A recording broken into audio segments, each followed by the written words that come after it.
अमन अपनी पत्नी मोहिनी को वो सारी खुशियां नहीं दे पा रहा था जिसके लिए वो तरसती थी। इसलिए मोहिनी हमेशा चिड़चिड़ी रहा करती थी। ऊपर से जब पड़ोस में कोई नई चीज खरीद लेता तो उसके मन में उससे घृणा पैदा हो जाती और वो सारी घृणा अपने पति अमन पर निकाल देती थी। पड़ोस की पिंकी नई साड़ी लेकर आई है, लेकिन आपने तो मुझको अभी तक एक भी नई साड़ी नहीं दिलवाई। अरे जितना कमाता हूँ उतना तुम्हें ला के देता हूँ। घर का खर्चा तुम ही तो चलाती हो। ठीक है, आप मुझे कमाई ला के देते हो, पर ये तो देखो ला के कितना देते हैं। हमें सिर्फ 2 वक्त की रोटी गुजर बसर हो पाती है। पता है इस झोपड़ी में रहते रहते कितना समय हो गया है, पर वही सूखी रोटी खाने को मिलती है। मैं क्या करूं मोहिनी, मैं ढाबे पर ही तो काम करता हूँ। मालिक जितना देता है उतना तुम्हें लाके दे देता हूँ। दुनिया कहाँ से कहाँ तक पहुँच गई। आप तो अपनी गुलामी से बाज ही नहीं आते। आपको वही ढाबा मिला है क्या काम करने के लिए? अरे तुम अपने काम से काम रखो, मैं काम कर रहा हूँ ना, शांति रखो। कुछ समय बीत गया था।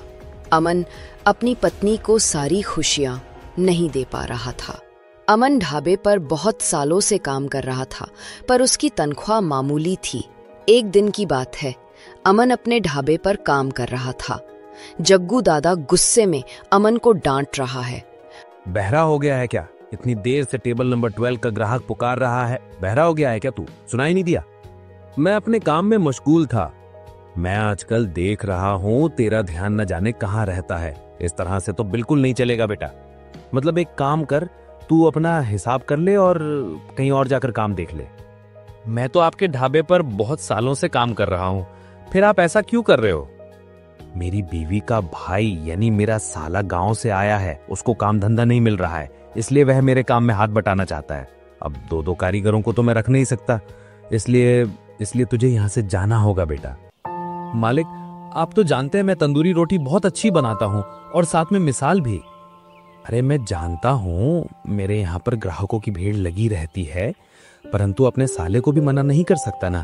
तो तू जानता ही है कि साले को मना करना आफत मोल लेना है। अगर मैंने उसको मना कर दिया तो मेरी बीवी मुझे जीने नहीं देगी, इसलिए तुझे यहाँ से जाना ही पड़ेगा बेटा। अब चाहे लाभ हो या घाटा, ये मुझे करना ही होगा। अमन वहां से मुंह लटकाकर चला जाता है।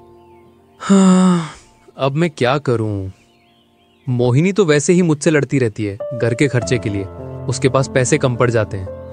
अब अगर उसे पता चला कि मेरी नौकरी चली गई है तो जाने वो क्या कहेगी। अमन सड़क पर उदास चल रहा है।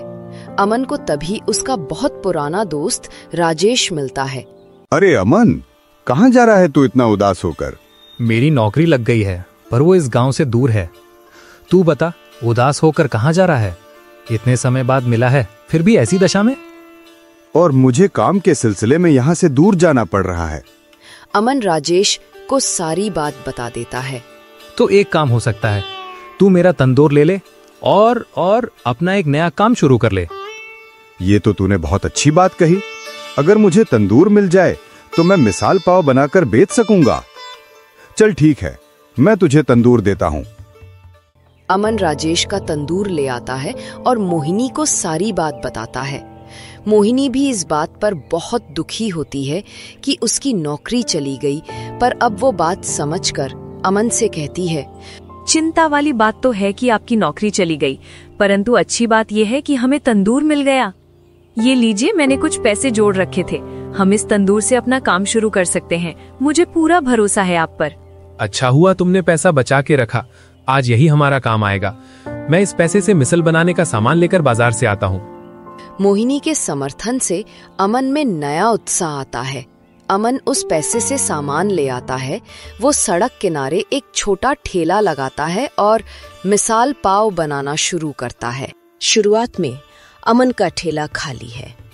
अमन ने बहुत स्वादिष्ट मिसाल पाव बनाया, परंतु उसका एक भी मिसाल पाव नहीं बिकता, जिसकी वजह से वो बेहद निराश हो जाता है।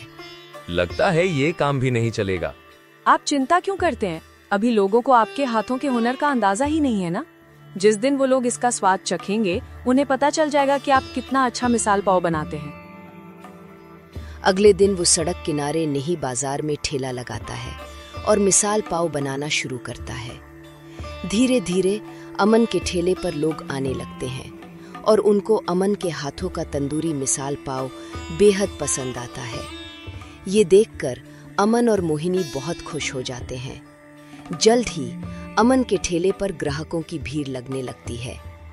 अगर मेरी नौकरी नहीं जाती तो मैं कभी इतनी तरक्की नहीं कर पाता और मुझे पता ही नहीं चलता कि मेरे हाथों में भी हुनर है। अब आप तरक्की करें और देखिए, आज हर कोई आपके हाथ की तंदूरी मिसाल पाव खा रहा है और उस पर भी भीड़ लगी रहती है। ये देखकर मुझे बहुत खुशी होती है।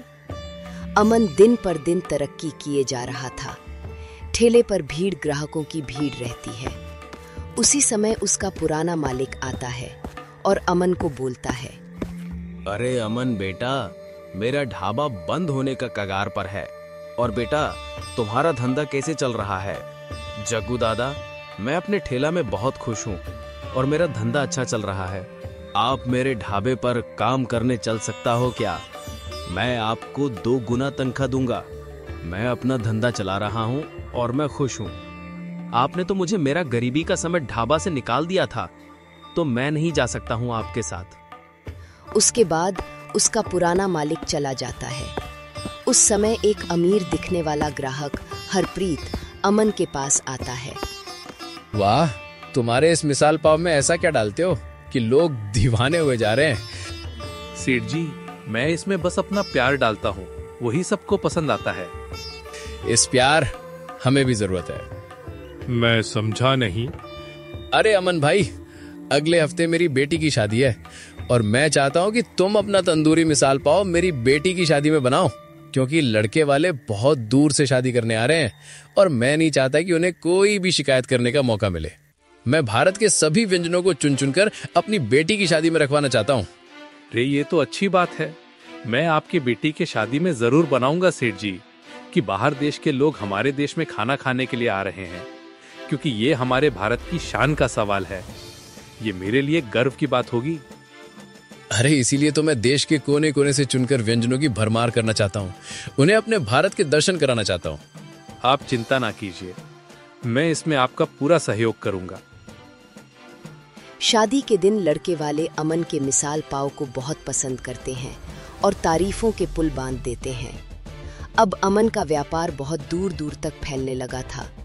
वो केवल ढाबे पर काम करने वाला एक मामूली कारीगर नहीं रहा, बल्कि अपनी मेहनत और हुनर से एक सफल व्यवसायी बन गया था। अब उसकी कई शहरों में दुकानें बन गई थीं, जहां लोग दूर दूर से उसके हाथ का मशहूर तंदूरी मिसाल पाव खाने आते थे। अमन अपनी नई सुंदर दुकान में खड़ा है। मोहिनी उसके साथ खड़ी है। दोनों मुस्कुरा रहे हैं। मैंने आपको कहा था ना, आपके हाथों में हुनर है।